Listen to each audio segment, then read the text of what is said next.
Let me now quickly introduce our guest this evening. We seem to be talking a lot about the oxygen SOS, about medicine SOS, but what really is the solution?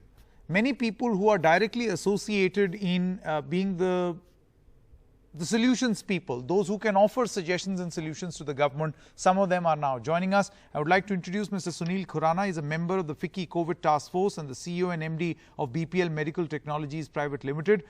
Thank you very much, Mr. Khurana. We also have Dr. Alok Roy, Chairman of FICCI Health Services Committee, Chairman also of the Medica Group of Hospitals. Thank you very much. Dr. Roy, if you allow me, I would like to begin with you first. The manner in which the oxygen crisis has been handled. See, I can understand that there is a shortage. There is one. But, you know, to augment the, or to understand how much would have been the demand and then to augment supply accordingly and to arrange for the logistics, what is your assessment whether that has been done well or not? And going forward, how can that be fixed in a matter of days, not weeks? Thank you, first of all, inviting me on this forum. What has emerged very clearly that scarcity is mostly because of the panic. A lot of people are hoarding cylinders, medicines, and various items. If it was not hoarded, probably it would have been more in the public domain. Of course, logistics, there are certain states which suddenly have required far more oxygen than they ever required. And they are not oxygen producing states. So probably there is some certainly logistics problem which we can't address as a private stakeholders. Government has to address it, and somewhere government has failed. Fortunately, in Bengal, where I hail from, we have no such problem. There are very minor problem here and there, and because we are also in an oxygen-rich state, we have got multiple steel plants and other facilities, and the government has been very, very alert from the beginning, which is very clearly shows that if the government comes down on logistics, it can sort out any problem. And both medicines and oxygens are something which government should really pay a lot of attention. One more thing I want to point out at this stage, that we've seen a shortage of ventilators. And most of the ventilators, government is sitting on huge pile of ventilators which they are not able to use it because they don't have expertise. And we have patients whom we want to use and we don't have ventilators.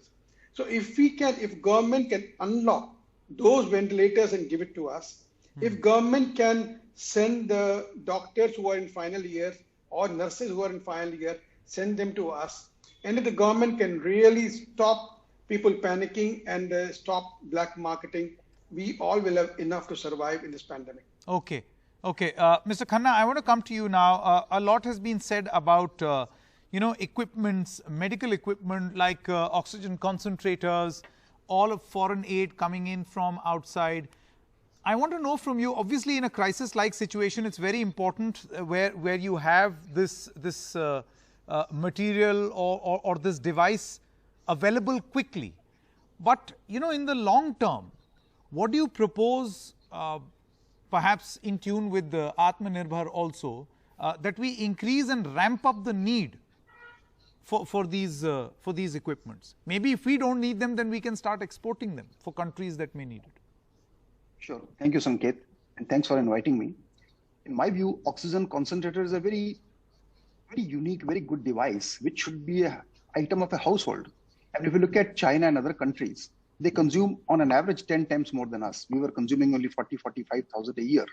And against us, China's are 5 lakhs.